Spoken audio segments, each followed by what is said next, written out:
ओम नमो भगवते वासुदेवाय। ओम नमो भगवते वासुदेवाय। ओम नमो भगवते वासुदेवाय। ओम अज्ञानतिमिरान्धस्य ज्ञानाञ्जनशलाकया चक्षुरुन्मीलितं येन तस्मै श्रीगुरवे नमः। नमो ओम विष्णुपादाय कृष्णप्रेष्ठाय भूतले श्रीमते भक्तिवेदान्त स्वामिनिति नामिने नमस्ते सारस्वते देवे गौरवाणी प्रचारिणे निर्विशेष शून्यवादी पाश्चात्य देशतारिणे। जय श्री कृष्ण चैतन्य प्रभु नित्यानंद श्री अद्वैत गदाधर श्रीवासादि गौर भक्त वृंद। हरे कृष्ण कृष्ण कृष्ण हरे हरे, हरे राम राम राम हरे हरे। हरे कृष्ण।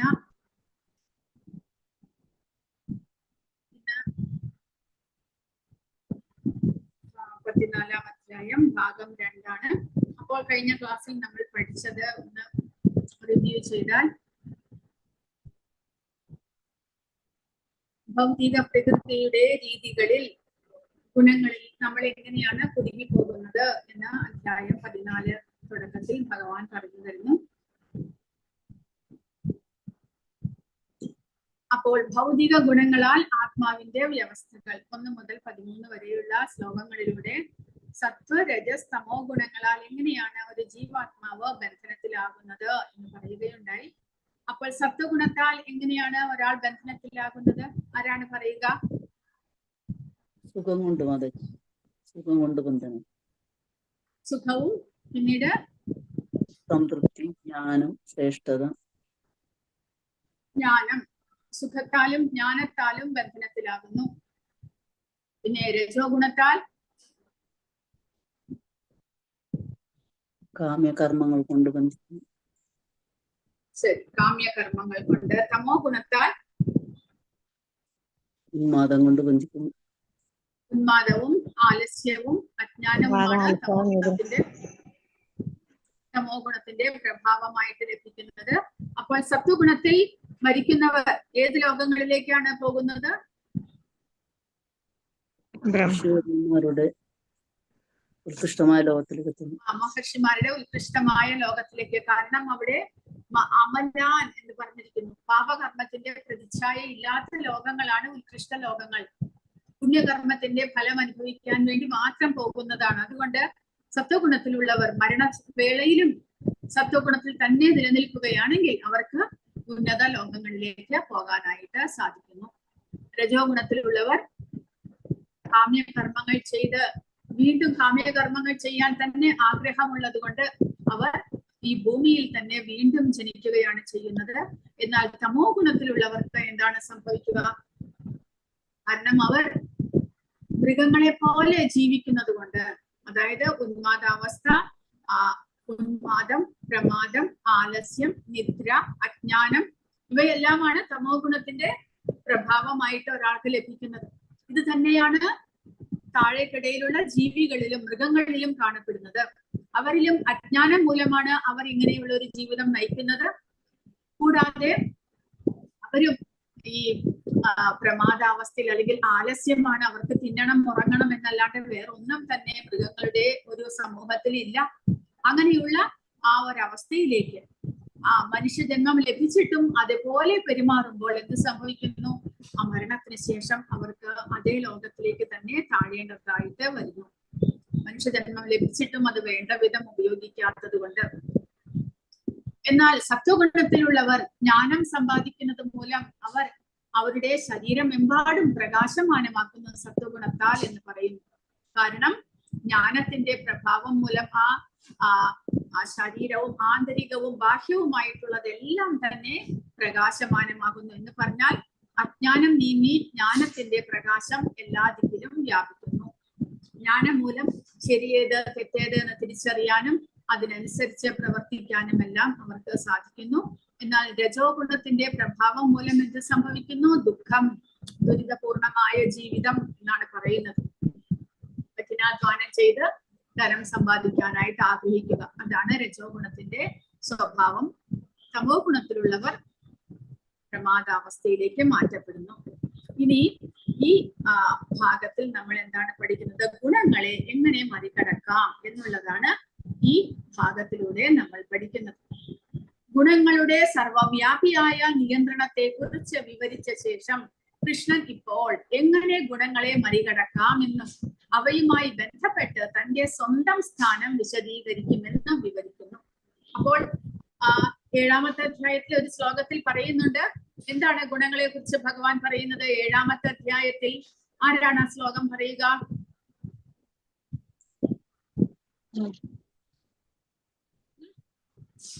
ഭഗവാനുമായി ബന്ധപ്പെടുത്തിയിട്ടുള്ള ഒരു ശ്ലോകം 7ാമത്തെ അധ്യായത്തിൽ ഭഗവാൻ പറയുന്നുണ്ട്. ഗുണങ്ങളെ കുറിച്ച്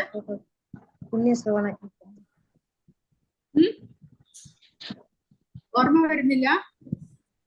ഇപ്പൊ പരീക്ഷ കഴിഞ്ഞതല്ലേ ഉള്ളൂ.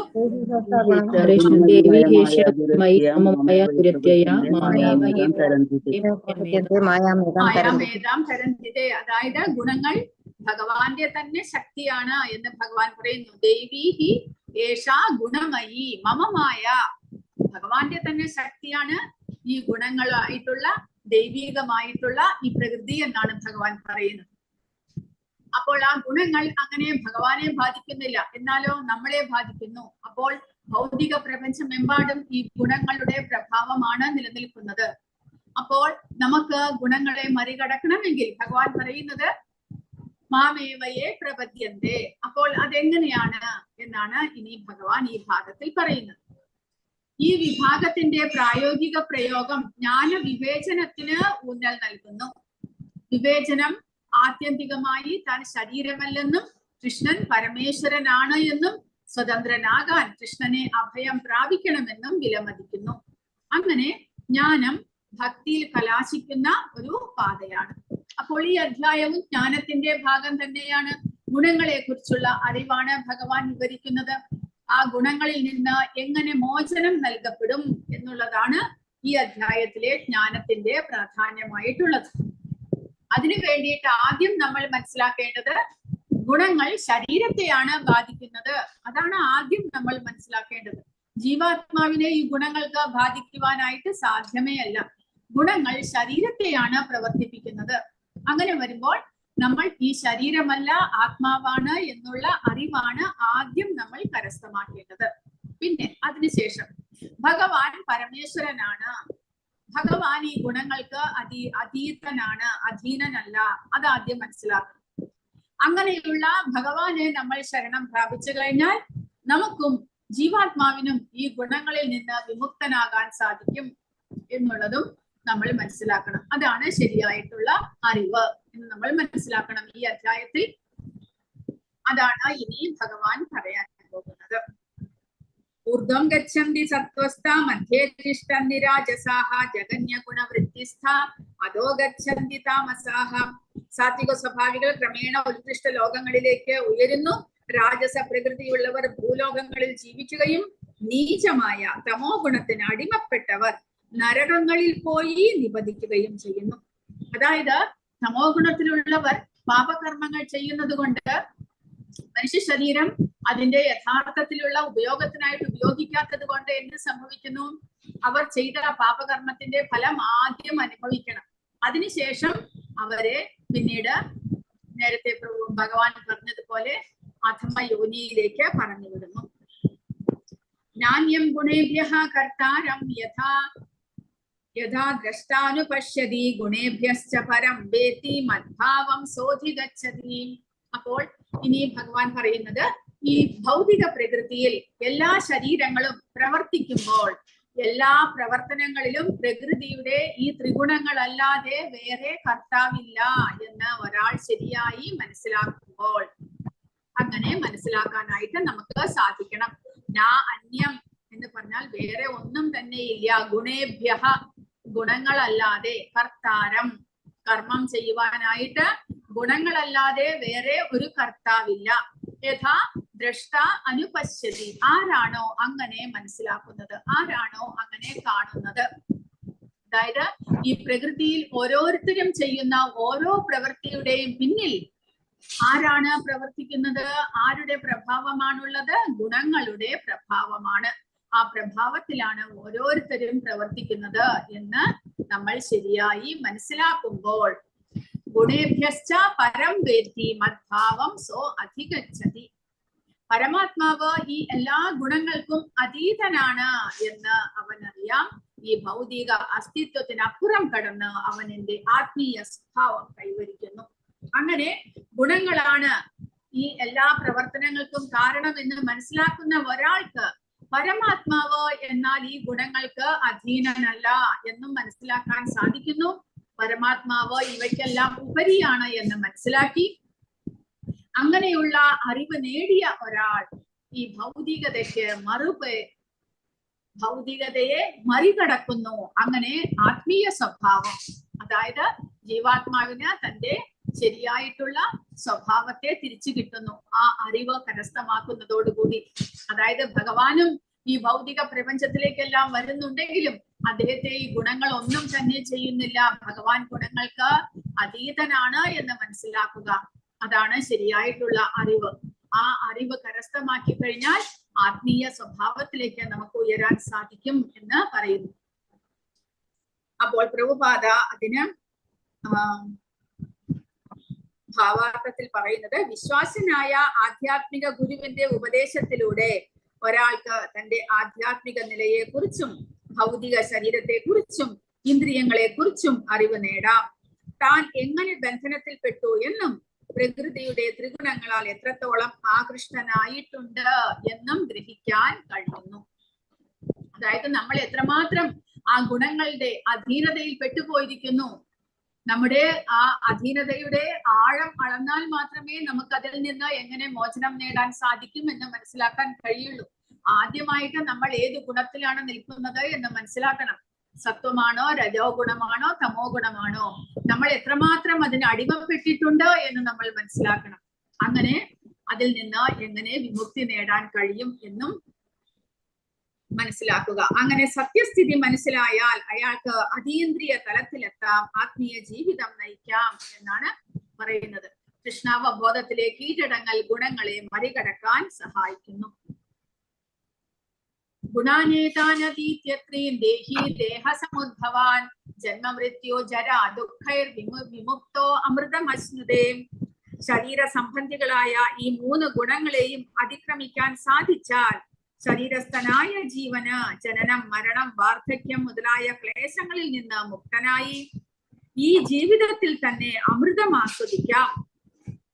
അങ്ങനെ 3 ഗുണങ്ങളെയും അതിക്രമിക്കാൻ ഈ ശരീരത്തിൽ ഉള്ളപ്പോൾ തന്നെ, ഈ ശരീരം ഉപയോഗിച്ച് തന്നെ നമ്മൾ കൃഷ്ണാവബോധ പ്രവർത്തനങ്ങൾ ചെയ്ത് ഭഗവാന്റെ സേവനങ്ങൾ ചെയ്ത് ഗുണങ്ങളെ മറികടക്കാനായിട്ട് പരിശ്രമിക്കണം.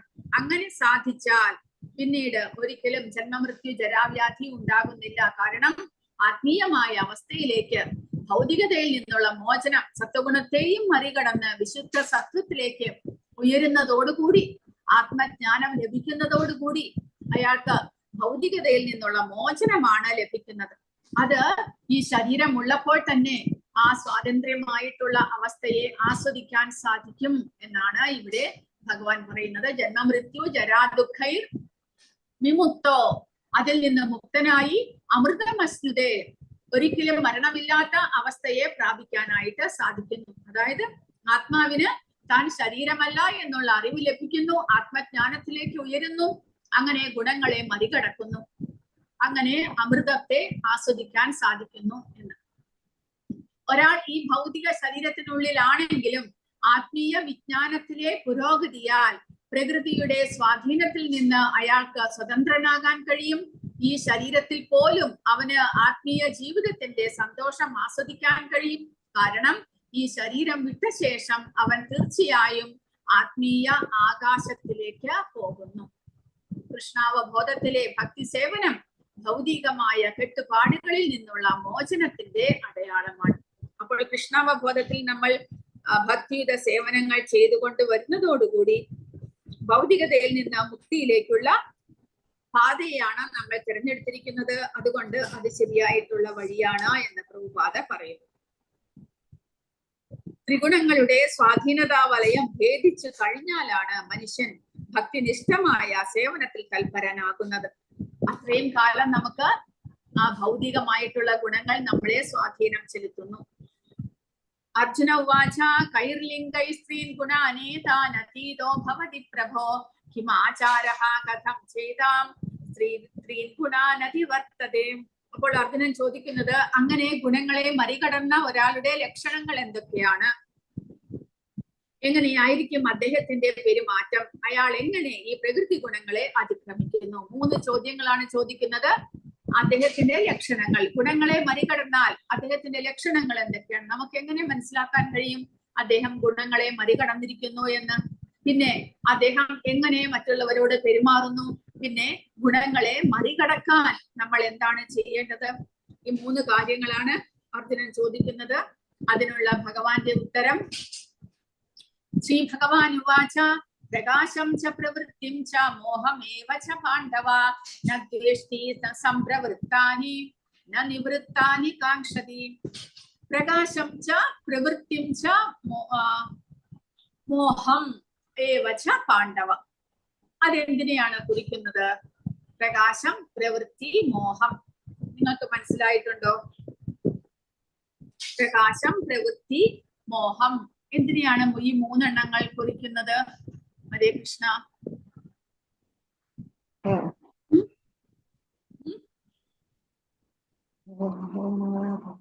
പ്രഭുപാദ പറയുന്നത്, പ്രകാശത്തിന്റെയോ ആസക്തിയുടെയോ വ്യാമോഹത്തിന്റെയോ സാന്നിധ്യത്തിൽ ആർക്ക് വെറുപ്പുണ്ടാകുന്നില്ലയോ? അപ്പോൾ പ്രകാശം, പ്രവൃത്തി അല്ലെങ്കിൽ ആസക്തി, വ്യാമോഹം എന്ന് പറയുമ്പോൾ എന്തിനെയാണ് അത് കുറിക്കുന്നത്? 3 ഗുണങ്ങളെ. കാരണം സത്വഗുണത്തിലുള്ളവർക്ക് പ്രകാശം, നേരത്തെ പറഞ്ഞില്ലേ കഴിഞ്ഞ ക്ലാസ്സിൽ നമ്മൾ പഠിച്ച, സത്വഗുണത്തിലുള്ളവരുടെ ആ പ്രവൃത്തി മൂലം ശരീരമെല്ലാം പ്രകാശമാനമാകുന്നു എന്ന് പറഞ്ഞില്ലേ? അതുപോലെ സത്വഗുണം ഒരാളുടെ ജീവിതത്തിലേക്ക് പ്രകാശത്തെ, അതായത് ജ്ഞാനത്തിന്റെ പ്രകാശത്തെ കൊണ്ടുവരുന്നു. രജോ ഗുണം ആസക്തി, ഭൗതികമായിട്ടുള്ള ആസക്തിയെ കൊണ്ടുവരുന്നു. ശരീരത്തിലെ മുഴുവനും, ശരീരത്തിലെ എല്ലാ ഇന്ദ്രിയങ്ങളും പല വിധത്തിലുള്ള ഇന്ദ്രിയ സുഖഭോഗങ്ങൾ അനുഭവിക്കാനുള്ള ആസക്തിയിലാണ്. അതിനുവേണ്ടി കഠിനാധ്വാനം ചെയ്യുന്നു. അതാണ് രണ്ടാമത്തേത്. പ്രകാശം ച പ്രവൃത്തി, ആസക്തി. പിന്നെ വ്യാമോഹം. തമോ ഗുണത്തിലുള്ളവർ എല്ലായ്പ്പോഴും വ്യാമോഹത്തിലാണ്, ഉന്മാദാവസ്ഥയിലാണ്. അങ്ങനെയുള്ള ആ 3 ഗുണങ്ങൾ അത് ഒരാളെ ബാധിക്കുമ്പോൾ, കാരണം ഒരു മനുഷ്യന്റെ ശരീരത്തിലേക്ക് ഈ 3 ഗുണങ്ങൾ ഏറ്റക്കുറച്ചിലൂടെ കാണപ്പെടുന്ന ഒരു ദിവസത്തെ നമ്മുടെ പ്രവൃത്തികളെ നമ്മൾ വിലയിരുത്തിയാൽ നമുക്ക് മനസ്സിലാക്കാൻ സാധിക്കും എപ്പോഴെല്ലാം നമ്മൾ സത്വഗുണത്തിലായിരുന്നു, എപ്പോഴെല്ലാം നമ്മൾ രജോ ഗുണത്തിലായിരുന്നു. അങ്ങനെയുള്ള ചിന്തകൾ നമ്മളെ എപ്പോഴെല്ലാം ബാധിച്ചിട്ടുണ്ട്. കാരണം ഓരോ നിമിഷവും മനസ്സ് പ്രവർത്തിച്ചുകൊണ്ടേയിരിക്കുകയാണ്, ചിന്തിച്ചുകൊണ്ടേയിരിക്കുകയാണ്. അപ്പോൾ ഈ ഗുണങ്ങൾ നമ്മളെ ഓരോ നിമിഷവും സ്വാധീനം ചെലുത്തുന്നു. പക്ഷെ നമ്മൾ കൃഷ്ണാവബോധത്തിൽ ഉറച്ചു നിൽക്കുന്നത് കൊണ്ട് അധികമായിട്ട് ഈ ഗുണങ്ങളുടെ സ്വാധീനം നമ്മളെ ബാധിക്കുന്നില്ല എന്ന് മാത്രം. ചിലപ്പോൾ നമ്മൾ തമോ ഗുണത്തിനും അടിമയാകുന്നുണ്ട്. അപ്പോഴാണ് നമുക്ക് ദേഷ്യവും മറ്റുള്ളവരോട് അതികഠിനമായ വെറുപ്പ് മുതലായവ നമ്മുടെ മനസ്സിൽ പെട്ടെന്ന് വികാരം വരുന്നത് തമോ ഗുണത്തിന്റെ സ്വാധീനമാണ്. ഏതെങ്കിലും ഒരു ഇൻസ്റ്റൻസ് വരുമ്പോൾ നമ്മൾ പെട്ടെന്ന് വികാരാധീനരാകുന്നു, നമുക്ക് വളരെയധികം കോപം വരുന്നു. അതെല്ലാം ഒരു നിമിഷ നേരം കൊണ്ട് ചിലപ്പോൾ നമുക്ക് കൺട്രോൾ ചെയ്യാൻ പറ്റിയെന്ന് വരാം. പക്ഷെ എങ്കിലും ആ സ്വാധീനം, ആ തമോ ഗുണത്തിന്റെ സ്വാധീനം ആ ഒരു നിമിഷം നമ്മുടെ ഉള്ളിൽ ഉണ്ടാകുന്നു. അതുപോലെ രജോ ഗുണത്തിന്റെയും ഏതെങ്കിലും സാധനങ്ങൾ നമുക്ക് വാങ്ങിക്കാൻ, എന്തെങ്കിലും നമുക്ക് അനുഭവിക്കാൻ തോന്നുക, എന്തെങ്കിലും ആഹാരം നമുക്ക് അത് തനിക്കായിക്കൊണ്ട് കഴിക്കാനുള്ള ആ ഒരു നാവിന്റെ ടേസ്റ്റ്, ഇതെല്ലാം തന്നെ രജോ ഗുണത്തിന്റെ സ്വഭാവമായിട്ട് കണക്കാക്കാം, പ്രഭാവം. അപ്പോൾ അങ്ങനെ ഭക്തിയുത സേവനങ്ങൾ ചെയ്തുകൊണ്ടിരിക്കുന്ന ഒരു ഭക്തനാണെങ്കിൽ കൂടെ ഇതുപോലെയുള്ള ഗുണങ്ങളുടെ പ്രഭാവം ശരീരത്തിനുണ്ടാകുമ്പോൾ, ഇന്ദ്രിയങ്ങൾക്കുണ്ടാകുമ്പോൾ അതിൽ ദ്വേഷ്ടി, അതിൽ വെറുപ്പുണ്ടാകുന്നില്ല. ഓ, ഈ ഗുണങ്ങൾ എന്നെ വലച്ചുകൊണ്ടേയിരിക്കുകയാണ്. കാരണം അങ്ങനെയുള്ളവർക്ക് പെട്ടെന്ന് പിക്കപ്പ് ചെയ്യാൻ പറ്റുമോ, ഈ ഗുണം എന്നെ സ്വാധീനിക്കുന്നു, അതുകൊണ്ടാണ് എനിക്ക് ഇങ്ങനെയുള്ള വികാരങ്ങൾ ഉണ്ടാകുന്നത് എന്ന് മനസ്സിലാക്കാൻ സാധിക്കുന്നു. പക്ഷെ അങ്ങനെ ഗുണങ്ങൾ ഒരാളെ സ്വാധീനിക്കുമ്പോഴും ആർക്ക് വെറുപ്പ് ഉണ്ടാകുന്നില്ലയോ? വെറുപ്പുണ്ടാകുന്നില്ല. കാരണം ആ ഗുണങ്ങളാണ് എന്നെ ഇങ്ങനെ സ്വാധീനിക്കുന്നത് കൊണ്ടാണ് എനിക്ക് ഇങ്ങനെ തോന്നുന്നത് എന്ന് പറഞ്ഞ് അതിനെ വിട്ടുകളയാനുള്ള പ്രവണത ഉണ്ടാകുന്നു ഒരു ഭക്തന്. അല്ലെങ്കിൽ സംപ്രവൃത്താനി ന നിവൃത്താനി കാംക്ഷതി, ഗുണങ്ങൾ ഒരാളെ സ്വാധീനിച്ചില്ലെങ്കിൽ അതിനു വേണ്ടി ആഗ്രഹിക്കുക. അതായത് എന്തെങ്കിലും നല്ല നല്ല വസ്തുക്കൾ, ആഹാര പദാർത്ഥങ്ങൾ നമ്മുടെ മുന്നിൽ കൊണ്ടുവെക്കുമ്പോൾ ഒരു ഭക്തൻ എന്ത് പറയും? ആദ്യം ചോദിക്കും, ഇത് പ്രസാദമാണോ, ഭഗവാന് നിവേദിച്ചതാണോ? അല്ല എന്ന് പറയുമ്പോൾ എന്നാൽ എനിക്ക് വേണ്ട എന്ന് പറഞ്ഞുകൊണ്ട് അതിനെ തള്ളിക്കളയാൻ ഭക്തൻ ഒരിക്കലും മടി കാണിക്കുന്നില്ല. കാരണം ഭക്തൻ എപ്പോഴും ഭഗവാന്റെ ചിന്തയിൽ മുഴുകിയിരിക്കുന്നത് കൊണ്ട്. പക്ഷേ ഗുണങ്ങളുടെ പ്രഭാവത്തിലുള്ള ആളാണെങ്കിലോ അയാൾ വേഗം തന്നെ തനിക്ക് ഇഷ്ടമുള്ള സാധനങ്ങൾ കാണുമ്പോൾ അത് നിവേദിച്ചതാണോ, ഭഗവാന്റെ പ്രസാദമാണോ, തനിക്ക് കഴിക്കാമോ, അങ്ങനെയൊന്നും നോക്കുന്നില്ല, വേഗം തന്നെ അത് സ്വീകരിക്കുന്നു. അപ്പോൾ ഇവിടെ പറയുന്നത് അതിന്റെ അസാന്നിധ്യത്തിൽ, അതായത് ഗുണങ്ങളുടെ അസാന്നിധ്യം, ഗുണങ്ങൾ തന്നെ സ്വാധീനിക്കാതിരിക്കുമ്പോൾ അതിനോടുള്ള മോഹം ഉണ്ടാകുന്നില്ലയോ? അതായത് ഭക്തന് അതിനോടുള്ള മോഹം ഉണ്ടാകുന്നില്ല. അപ്പോൾ അയാൾ വിചാരിക്കുന്നില്ല, ഓ ഗുണങ്ങൾ എന്നെ സ്വാധീനിക്കുന്നില്ല, എനിക്ക് എന്തുകൊണ്ട് ഇതിലൊന്നിലും എനിക്ക് ആസക്തി ഉണ്ടാകുന്നില്ല, അങ്ങനെയുള്ള ചിന്തയും ഭക്തനില്ല. അതിലും അങ്ങനെയും വിഷമിക്കുന്നില്ല. ഗുണങ്ങൾ സ്വാധീനിക്കുമ്പോൾ അതിനോടും വെറുപ്പുണ്ടാകുന്നില്ല. അങ്ങനെയുള്ള ഒരാൾ, അതായത് ആ ഭക്തന്റെ പെരുമാറ്റം ഇങ്ങനെയായിരിക്കും. ഗുണങ്ങളെ മറികടന്ന ഒരാളുടെ ലക്ഷണങ്ങൾ എങ്ങനെയാണ് എന്നാണ് അർജുനൻ ചോദിച്ചത്. ലക്ഷണങ്ങളെ കുറിച്ചാണ് ആദ്യത്തെ ശ്ലോകങ്ങളിൽ പറയുന്നത്. പ്രകാശത്തിന്റെയോ ആസക്തിയുടെയോ വ്യാമോഹത്തിന്റെയോ സത്വരജസ് തമോ ഗുണങ്ങളുടെ സാന്നിധ്യത്തിൽ വെറുപ്പും ഉണ്ടാകുന്നില്ല. അവയുടെ അസാന്നിധ്യത്തിൽ അത് വേണം എന്നുള്ള ആഗ്രഹവും ഉണ്ടാകുന്നില്ല. പിന്നെയോ ഉദാസീനവദാസീനോ ഗുണൈർയോന വിചാല്യതേ ഗുണാവർത്തന്ത ഇത്യേവം യോവതിഷ്ഠതി നേംഗതേ. പ്രകൃതി ഗുണങ്ങൾ ഉളവാക്കുന്ന പ്രതികരണങ്ങളിൽ ആര് പ്രക്ഷുബ്ധനാകാതെ ഇരിക്കുന്നുവോ, അതായത് ശരീരത്തിനെ ഈ ഗുണങ്ങൾ വശീകരിക്കുമ്പോൾ അതിൽപ്പെട്ട് പ്രക്ഷുബ്ധനാകാതെ ഇരിക്കുക, വികാരം കൊള്ളാതെ ഇരിക്കുക, തനിക്ക് എന്തിനോടെങ്കിലുമുള്ള ആസക്തി അല്ലെങ്കിൽ മറ്റുള്ളവരോടുള്ള വെറുപ്പ് അതൊന്നും തന്നെ മനസ്സിനെ അലട്ടാതെ പ്രക്ഷുബ്ധനാകാതെ ഇരിക്കുക, എല്ലായ്പ്പോഴും എല്ലാവരോടും സമഭാവനയോടുകൂടി പെരുമാറാനും ആ സമഭാവന തന്റെ രീതിയിൽ, തന്റെ ഗുണങ്ങളിൽ അല്ലെങ്കിൽ തന്റെ ദിനചര്യയിൽ പ്രകടിപ്പിക്കാൻ കഴിയുകയും ചെയ്യുക. കൂടാതെ പ്രകൃതി ഗുണങ്ങളാണ് പ്രവർത്തന നിരതങ്ങളായിരിക്കുന്നത് എന്ന് മനസ്സിലാക്കി ഉദാസീനനും അവയ്ക്ക് അധീനനും ആയിരിക്കുക. ഗുണങ്ങളാണ് ഗുണാവർത്തന്ത ഇത്യേവം യോവതിഷ്ഠതി നേംഗതേ.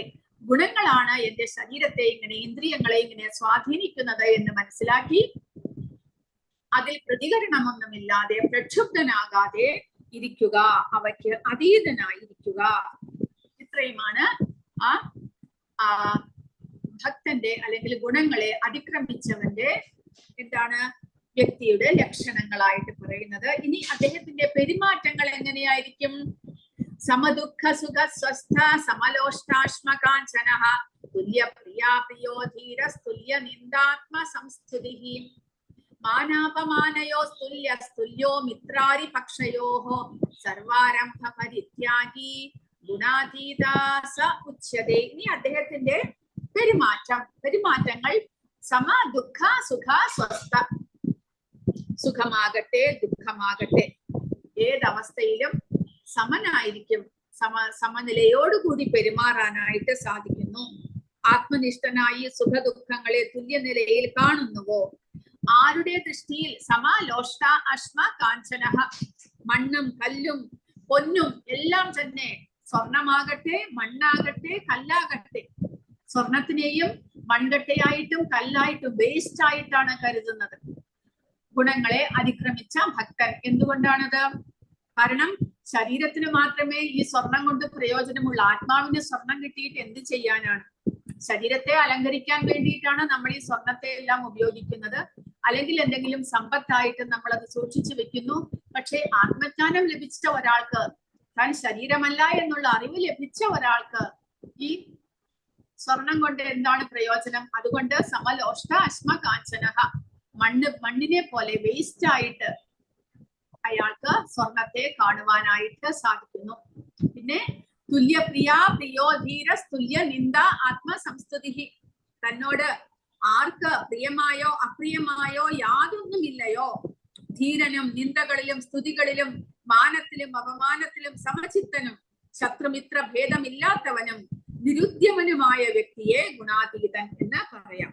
അപ്പോൾ അതുകൂടാതെ തുല്യപ്രിയ പ്രിയോ ധീരഃ തുല്യനിന്ദ ആത്മസംസ്തുതി, തനിക്ക് ആരെങ്കിലും പ്രിയപ്പെട്ടവരായിട്ടോ അല്ലെങ്കിൽ ആരെങ്കിലും അപ്രിയരായിട്ടോ ഒന്നും തന്നെയില്ല.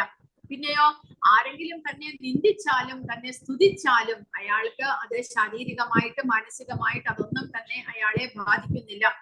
മാന അപമാനയോ തുല്യഃ, ആരെങ്കിലും തന്നെ അപമാനിച്ചാലും തന്നെ മാനിച്ചാലും അതിലും ഒരു കുഴപ്പവും ഉണ്ടാകുന്നില്ല. തുല്യ മിത്ര അരിപക്ഷയോഹോ, തന്റെ ശത്രുക്കളോടാകട്ടെ മിത്രങ്ങളോടാകട്ടെ ഒരേപോലെ പെരുമാറുന്നു. മനസ്സിൽ ആരോടും വൈരാഗ്യമോ അല്ലെങ്കിൽ ഒരാളോട് കൂടുതൽ ഇഷ്ടമോ ഒന്നും തന്നെ അയാൾക്കില്ല. എല്ലാവരും തന്നെ ഭഗവത് അംശമായിട്ടുള്ള ആത്മാവാണ്. ശരീരത്തിന്റെ ദൃഷ്ടിയിലൂടെ അദ്ദേഹം ആരെയും ഒന്നിനെയും കാണുന്നില്ല. സർവാരംഭ പരിത്യാഗി, തന്റെ ശ്രേഷ്ഠതയ്ക്ക് വേണ്ടിയിട്ട് അല്ലെങ്കിൽ തന്റെ നിലനിൽപ്പിനായിക്കൊണ്ട് എന്തെങ്കിലും ജോലിയായിട്ടോ എന്തെങ്കിലും കാമ്യകർമ്മങ്ങൾ ചെയ്യാതിരിക്കുന്ന വ്യക്തി, അദ്ദേഹം ഗുണാതീതഃ സ ഉച്യതേ എന്നാണ്. അദ്ദേഹമാണ് ഗുണങ്ങൾക്ക് അതീതൻ. ഇത് അദ്ദേഹത്തിന്റെ ആദ്യത്തെ 2 ശ്ലോകങ്ങൾ ആ ഭക്തന്റെ ലക്ഷണങ്ങളാണ്. പിന്നത്തെ 2 ശ്ലോകങ്ങൾ ആ ഭക്തന്റെ പ്രവർത്തനങ്ങളായിട്ട് അല്ലെങ്കിൽ അദ്ദേഹത്തിന്റെ പെരുമാറ്റത്തെ കുറിക്കുന്നു. ഇനി അടുത്തതായിട്ട് എങ്ങനെ ഗുണങ്ങളെ മറികടക്കാം എന്നുള്ള കാര്യമാണ് പറയുന്നത്. അപ്പോൾ ഇവിടെ പ്രഭുപാദരുടെ വ്യാഖ്യാനം എടുത്തു കഴിഞ്ഞാൽ ഇവിടെ പറയുന്നത്, ഏത് ലക്ഷണങ്ങളാൽ ഒരു അതീന്ദ്രിയ വ്യക്തിയെ അറിയപ്പെടുന്നു? പ്രകാശം, ആസക്തി, വ്യാമോഹം എന്നിവ ഉള്ളപ്പോൾ അവൻ വെറുക്കുന്നില്ല, അല്ലെങ്കിൽ അവ അപ്രത്യക്ഷമാകുമ്പോൾ അവയ്ക്കായി കാക്ഷിക്കുന്നില്ല. അതീന്ദ്രിയമായി സ്ഥിതി ചെയ്യുന്ന ഒരു വ്യക്തിക്ക് അസൂയയില്ല, ഒന്നിനോടും ആഗ്രഹമില്ല.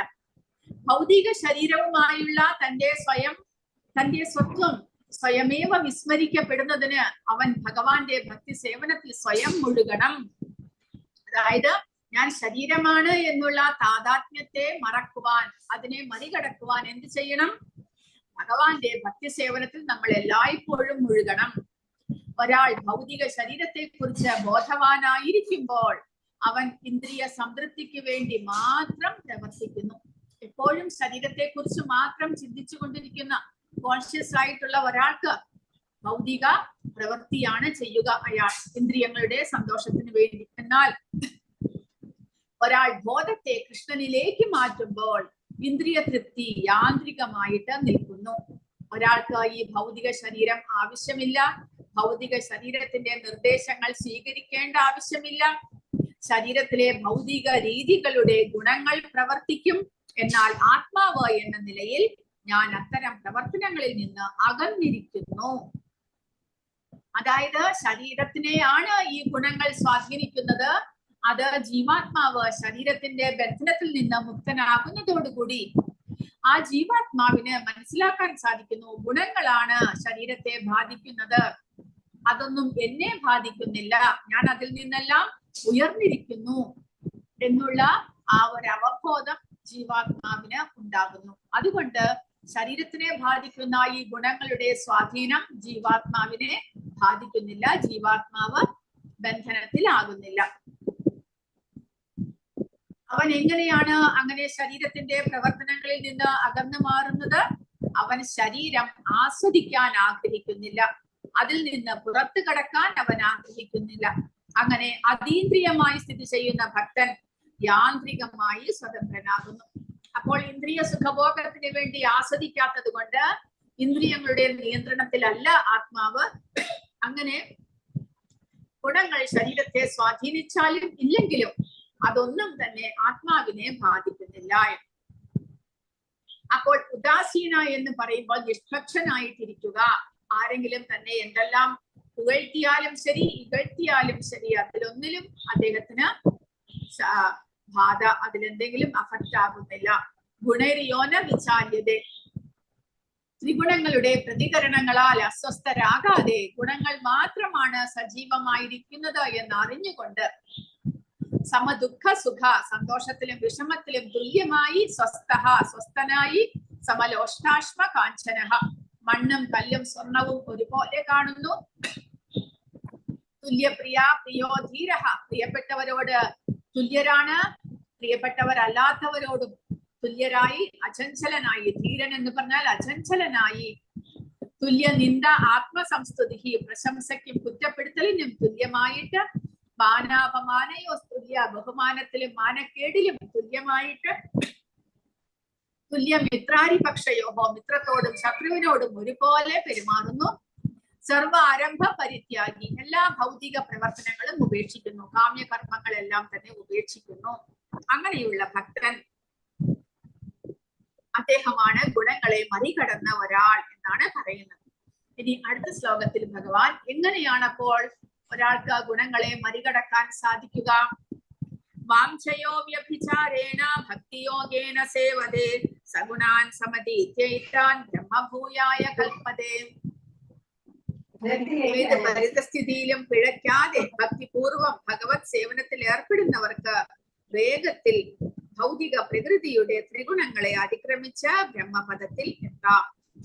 മാംസയോ അവ്യഭിചാരേണ ഭക്തിയോഗേന സേവതേ. ഭഗവാനെ അവ്യഭിചാരിണി ഭക്തി, ഒരു കുറവുമില്ലാത്ത, തെറ്റില്ലാത്ത ഭക്തിയുടെ സേവനം ചെയ്ത് ഭഗവാനെ ഭക്തിയോഗേന സേവതേ, ഭഗവാനെ സേവിക്കണം നമ്മൾ. അല്ലാതെ നമ്മൾ ഭഗവാനെ കുറിച്ച് കേൾക്കുന്നു, നവവിധ ഭക്തിയുടെ സേവനങ്ങളുണ്ട്, ശ്രവണം, കീർത്തനം, സ്മരണം, അതെല്ലാം നമ്മൾ അനുഷ്ഠിക്കണം. ഭഗവാനെ നമ്മുടെ മനസ്സാ വാചാ കർമ്മണ നമ്മൾ സേവിക്കണം. അങ്ങനെയാണ് അവ്യഭിചാരിണി ഭക്തിയുത സേവനം എന്ന് പറയുന്നത്. അങ്ങനെ ചെയ്തു കഴിഞ്ഞാൽ സഗുണാൻ സമതീത്യൈതാൻ, ഗുണങ്ങളെ മറികടന്ന് ബ്രഹ്മഭൂയായ, ബ്രഹ്മപദത്തിലേക്ക് എത്തുന്നു. അതായത് ഗുണങ്ങളെ മറികടക്കുന്നു. ആ വാസുദേവ സത്വത്തിലേക്ക് ഉയരാനായിട്ട് സാധിക്കും. സത്വഗുണത്തെയും മറികടന്ന് വാസുദേവ സത്വം എന്നുള്ള ആത്മീയമായ പദം, അതാണ് ബ്രഹ്മപദം. അഹം ബ്രഹ്മാസ്മി എന്നുള്ള ആത്മീയ തലത്തിലേക്കും ഉയർന്ന് ഭഗവാന്റെ ബ്രഹ്മപദം, അതായത് ബ്രഹ്മനിർവാണം എന്നെല്ലാം പറയില്ലേ, ബ്രഹ്മൻ, പരമാത്മാവ്, ഭഗവാൻ, ഈ മൂന്ന് വിധത്തിലാണ് ഭഗവാനെ സാക്ഷാത്കരിക്കുന്നത്. അത് ആ ആദ്യത്തെ പടിയാണ്. ഭൗതികതയെ മറികടന്നുള്ള ആത്മീയമായിട്ടുള്ള അവസ്ഥ, ആധ്യാത്മിക ലോകത്തിന്റെ ബേസ് ബ്രഹ്മനാണ്. ആ ബ്രഹ്മപദത്തിലേക്ക് ഉയരാൻ സാധിക്കും എന്ന് പറയുന്നു. ശീല പ്രഭുപാദർ ഈ പ്രക്രിയയെ ഭാവാർത്ഥത്തിൽ വിശദീകരിക്കുന്നത്, പ്രകൃതിയുടെ ത്രിഗുണങ്ങളുടെ പ്രവർത്തനങ്ങളിൽ ഒരാൾ അസ്വസ്ഥനാകരുത്. തന്റെ ബോധത്തെ അത്തരം പ്രവർത്തനങ്ങളിൽ ഉൾപ്പെടുത്തുന്നതിന് പകരം അവൻ തന്റെ ബോധത്തെ കൃഷ്ണന്റെ പ്രവർത്തനങ്ങളിലേക്ക് മാറ്റാം. കൃഷ്ണ പ്രവർത്തനങ്ങൾ ഭക്തിയോഗ എന്നറിയപ്പെടുന്നു. എപ്പോഴും കൃഷ്ണന് വേണ്ടി പ്രവർത്തിക്കുന്നു. അതിനാൽ കൃഷ്ണന്റെ സേവനത്തിലോ അവന്റെ പൂർണ്ണമായ വിപുലീകരണങ്ങളിലോ അചഞ്ചലമായ നിശ്ചയദാർഢ്യത്തോടെ ഒരാൾ സ്വയം വ്യാപൃതനായാൽ ഈ ഭൗതിക പ്രകൃതിയുടെ ഗുണങ്ങൾ മറികടക്കാൻ വളരെ പ്രയാസമാണെങ്കിലും എളുപ്പത്തിൽ മറികടക്കാൻ കഴിയും. 7-ാം അധ്യായത്തിൽ ഇതിന് ഒരു വിശദീകരണം കൊടുത്തിരിക്കുന്നത് അചിന്യ ഭേദ അഭേദ തത്വം, അതായത് ജീവാത്മാക്കൾ എല്ലാം തന്നെ ഭഗവാന്റെ അംശമാണ് എന്ന് മനസ്സിലാക്കുക.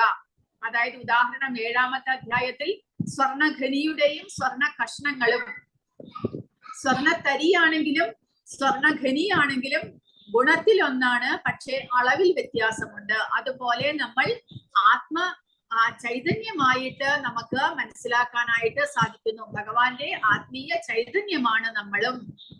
ഭഗവാനിൽ എല്ലാ ഗുണങ്ങളും, ആത്മീയ ഗുണങ്ങളെല്ലാം അനന്തമായ അളവിലുണ്ട്. പക്ഷെ നമ്മിലത് ഒരു അംശമായിട്ടേ ഉള്ളൂ. എങ്കിലും ആ ഗുണങ്ങളെല്ലാം ഉള്ള ആത്മീയ ചൈതന്യമാണ് ഞാൻ എന്നുള്ള അറിവിലേക്ക് ഉയരാൻ സാധിക്കുന്നു. അതാണ് ബ്രഹ്മപദം എന്ന് ഇവിടെ പറയുന്നത്. അങ്ങനെ ആ ഒരു അവസ്ഥയിലേക്ക്, ആത്മീയ തലത്തിലേക്ക് നമുക്ക് ഉയരാൻ സാധിക്കും എന്നാണ് പറയുന്നത്.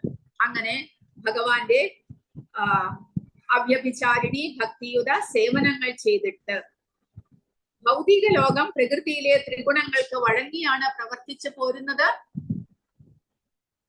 ഈ പ്രകൃതി ഗുണങ്ങളുടെ പ്രവർത്തനങ്ങൾ നമ്മെ അലട്ടാതെ നോക്കണം എന്നാണ് പ്രഭുപാദ പറയുന്നത്. അതിനു വേണ്ടിയിട്ട് മനസ്സിനെ കൃഷ്ണാവബോധ കർമ്മത്തിലേക്ക് തിരിച്ചുവിടുക. ഇവിടെയും ഉദാഹരണം കൊടുത്തിട്ടുണ്ട്. സ്വർണ്ണ ശകലങ്ങൾ, സ്വർണ്ണഖനിയുടെ അംശങ്ങൾ എന്നതുപോലെ ജീവതത്വങ്ങൾ, ജീവസത്തകൾ ഭഗവത് അംശങ്ങളാണ്. അങ്ങനെ നമുക്ക് മനസ്സിലാക്കാനായിട്ട് സാധിക്കുന്നു.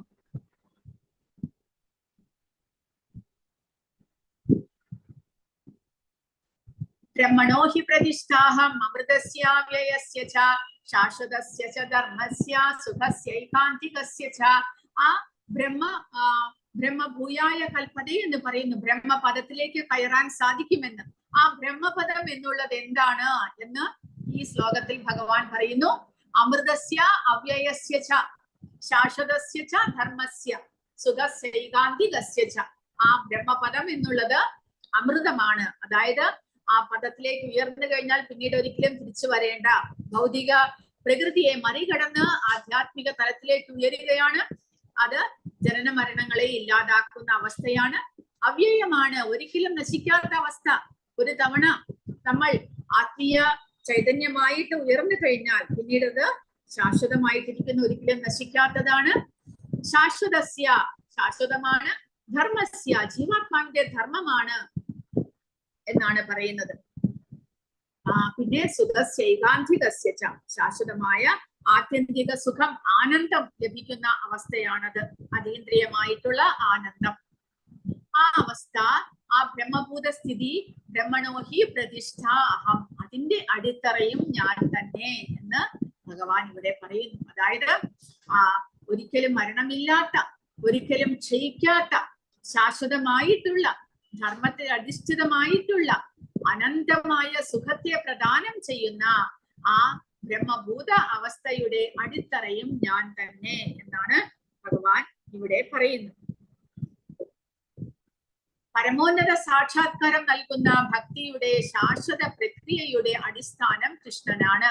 ബ്രഹ്മവും പരമാത്മാവും പരമപുരുഷനായ കൃഷ്ണന്റെ ഉള്ളിലാണ്. ശ്രീല പ്രഭുപാദർ ഉദ്ധരിക്കുന്നു, ഭഗവാന്റെ ഭക്തി സേവനം വളരെ ലളിതമാണ്. ഒരുവൻ എപ്പോഴും ഭഗവാന്റെ സേവനത്തിൽ ഏർപ്പെടണം.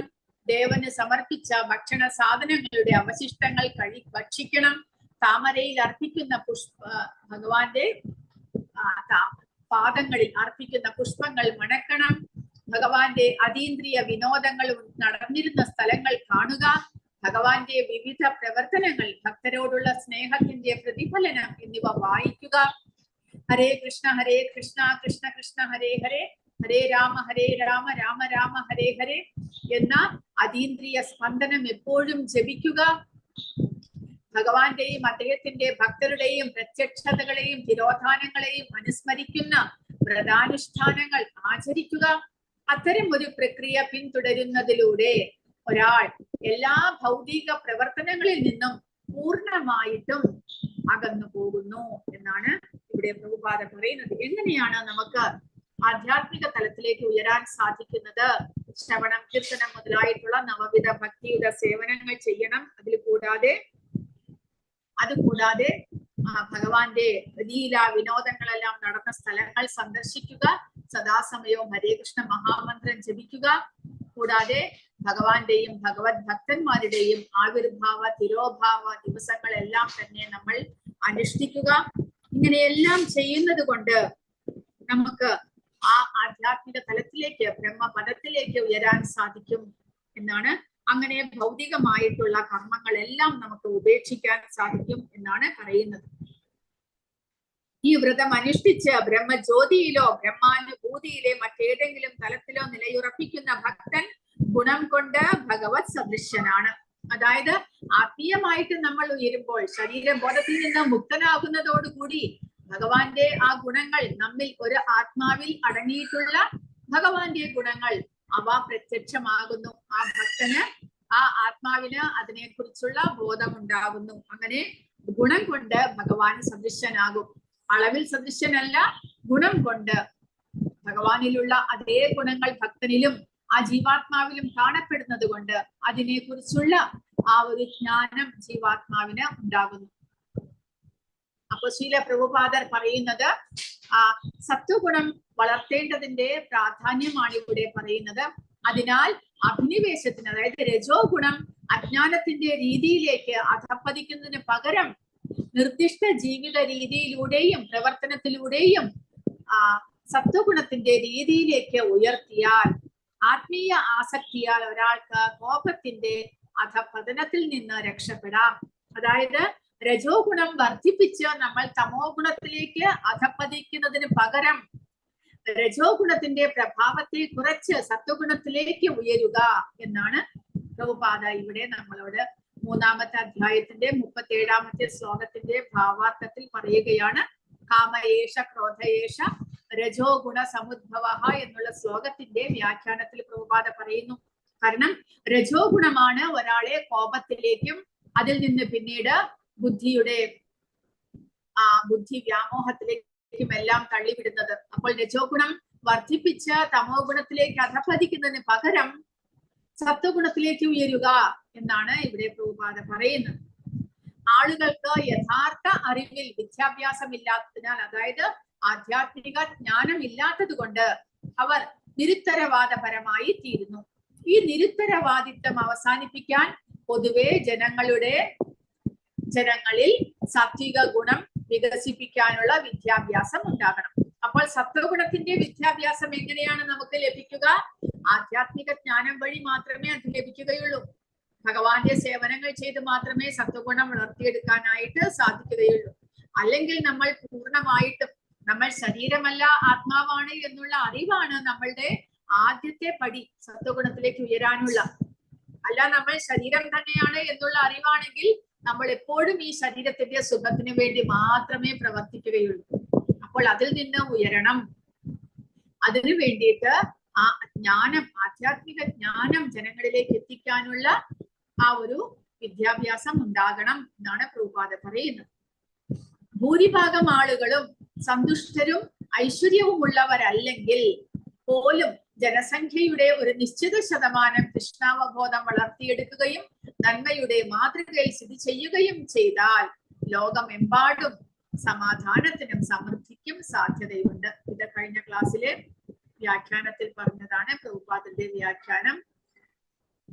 അപ്പോൾ ഇങ്ങനെയാണ് ഗുണങ്ങളെ മറികടന്നിട്ട് ഗുണങ്ങളുടെ പ്രവർത്തനങ്ങൾ, ശരീരത്തിനെ ഗുണങ്ങൾ എങ്ങനെ ബാധിക്കുന്നു, ആ ഗുണങ്ങളുടെ സ്വാധീനം മൂലം ശരീരം എങ്ങനെയെല്ലാം പ്രവർത്തിക്കുന്നു, അതുമൂലം അടുത്ത ജന്മം എന്തായിരിക്കും ജീവാത്മാവിന് ലഭിക്കുക, അങ്ങനെയുള്ള അടുത്ത ജന്മം ലഭിച്ചു കഴിഞ്ഞാൽ വീണ്ടും ആ ശരീരത്തിന്റെ ആ ഗുണങ്ങളുടെ സ്വാധീനത്തിൽ നമ്മൾ എന്തെല്ലാം ആയിത്തീരുന്നു, പിന്നീട് ഗുണങ്ങളെ മറികടക്കുന്നതിന്റെ രീതി എന്താണ് എന്നുള്ളതും കൂടിയാണ് ഈ അധ്യായത്തിലൂടെ ഭഗവാൻ ആധ്യാത്മിക ജ്ഞാനമായിട്ട് നമുക്ക് പറഞ്ഞു തരുന്നത്. ഇനി 15-ാമത്തെ അധ്യായം എന്തിനെ കുറിച്ചാണ്? അപ്പോൾ 13-ാമത്തെ അധ്യായത്തിൽ ജീവാത്മാവും പ്രകൃതിയും പരമപുരുഷനും തമ്മിലുള്ള ബന്ധത്തെ കുറിച്ച് പഠിച്ചു. പിന്നീട് ഈ അധ്യായത്തിൽ ജീവാത്മാവ് പ്രകൃതിയുമായിട്ട് ബന്ധനത്തിലായി തീരുമ്പോൾ എങ്ങനെയാണ് ശരീരബന്ധനത്തിൽ നമ്മൾ പ്രവർത്തിക്കുന്നത് ഗുണങ്ങളുടെ സ്വാധീനത്തിൽ എന്നുള്ള കാര്യങ്ങൾ പഠിച്ചു. ഇനി 15-ാമത്തെ അധ്യായം പുരുഷോത്തമ യോഗത്തിൽ ജീവാത്മാക്കൾ എന്തുകൊണ്ടാണ് ഈ ഭൗതിക പ്രകൃതിയിൽ തന്നെ നിലനിൽക്കുന്നത്, എന്തുകൊണ്ട് ഇവിടെ നിന്ന് മോചനത്തിന് ആഗ്രഹിക്കുന്നില്ല, മോചനത്തിന് ആഗ്രഹിക്കുന്നവർക്ക് എങ്ങനെയാണ് മോചനം ലഭിക്കുക?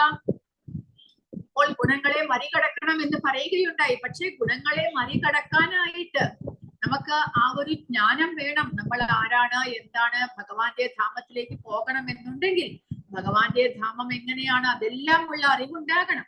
അപ്പോൾ വാസ്തവത്തിൽ ഈ ഭൗതിക പ്രകൃതിയിൽ ജീവാത്മാവ് ഞാനാണ് പുരുഷൻ എന്നുള്ള ആ ഒരു അഹങ്കാരത്തിലാണ്. അതായത് ശരീരബോധത്തിൽ ഞാനാണ് എല്ലാം എൻജോയ് ചെയ്യുന്നത്, ഞാനാണ് പുരുഷൻ. പുരുഷൻ എന്ന് പറഞ്ഞാൽ എല്ലാത്തിന്റെയും അതോറിറ്റി ഞാനാണ് എന്ന് ഓരോരുത്തരും ചിന്തിക്കുന്നു. അതുമൂലമാണ് നമ്മൾ ഇവിടെ ബന്ധനത്തിലാക്കപ്പെടുന്നത്. പക്ഷേ ഈ അധ്യായത്തിൽ ഭഗവാൻ പറയുന്നു പുരുഷോത്തമൻ എന്ന് പറഞ്ഞാൽ ആരാണ് യഥാർത്ഥത്തിൽ പുരുഷൻ, ആരാണ് യഥാർത്ഥത്തിൽ എൻജോയർ, എല്ലാത്തിന്റെയും ആസ്വാദകൻ ആരാണ്, എന്തുകൊണ്ട് ഭഗവാനെ പുരുഷോത്തമൻ എന്ന് പറയുന്നു, ഇതെല്ലാം ഈ അധ്യായത്തിൽ പറയുന്നു. അപ്പോൾ ഈ അധ്യായം 15-ാമത്തെ അധ്യായം പഠിച്ചു കഴിഞ്ഞാൽ നമ്മൾ പിന്നീട് ഒരിക്കലും നമ്മളാണ് എൻജോയർ എന്ന് പറയുന്നില്ല. അങ്ങനെ നമുക്ക് ഭഗവാനെ റിയലൈസ് ചെയ്ത് ഭഗവാൻ ആരാണ് എന്ന് തത്വത്തിൽ മനസ്സിലാക്കി അദ്ദേഹത്തിന് ശരണാഗതരാകുവാനായിട്ട് സാധിക്കും. അപ്പോൾ അവ്യഭിചാരിണി ഭക്തിയുത സേവനം ചെയ്യാനുള്ള ഭഗവാനെ അങ്ങനെ സേവിക്കാനുള്ള അറിവ്. എന്തുകൊണ്ട് ഭഗവാനെ തന്നെ സേവിക്കണം? അദ്ദേഹം പുരുഷോത്തമനായതുകൊണ്ട് അദ്ദേഹത്തെ തന്നെ നമ്മൾ സേവിക്കണം. അതെങ്ങനെയാണ്, എന്താണ് എന്നാണ് അടുത്ത അധ്യായത്തിൽ പറഞ്ഞു തരുന്നത്. ഹരേ കൃഷ്ണ. ആർക്കെങ്കിലും എന്തെങ്കിലും ചോദ്യങ്ങളോ സംശയങ്ങളോ ഉണ്ടെങ്കിൽ ചോദിക്കുക. ഹരേ കൃഷ്ണ.